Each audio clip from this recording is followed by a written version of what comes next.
see that star?" "You mean the bright red one?" his daughter asks in return. "Yes, it might not be there anymore.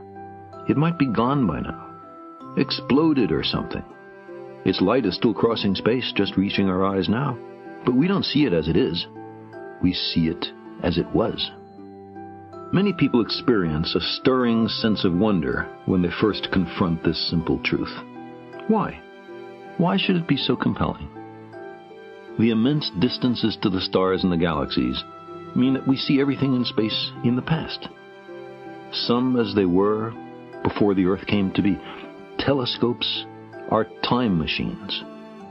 Long ago, when an early galaxy began to pour light out into the surrounding darkness, no witness could have known that billions of years later, some remote clumps of rock and metal, ice and organic molecules would fall together to make a place called Earth, or that life would arise and thinking beings evolve who would one day capture a little of that galactic light and try to puzzle out what had sent it on its way.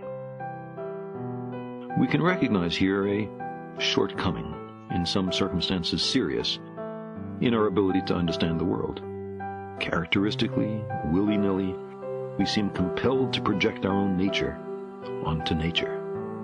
Man, in his arrogance, thinks himself a great work, worthy of the interposition of a deity. Darwin wrote telegraphically in his notebook, more humble, and I think truer, to consider him created from animals. We're Johnny-come-latelys. We live in the cosmic boondocks. We emerged from microbes and muck. Apes are our cousins. Our thoughts and feelings are not fully under our own control. There may be much smarter and very different beings elsewhere, and on top of all this, we're making a mess of our planet and becoming a danger to ourselves. The trapdoor beneath our feet swings open. We find ourselves in bottomless freefall.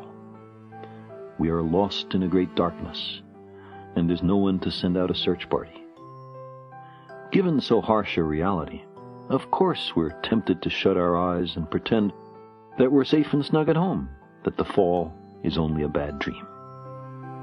If it takes a little myth and ritual to get us through a night that seems endless, who among us cannot sympathize and understand? We long to be here for a purpose, even though, despite much self-deception, none is evident.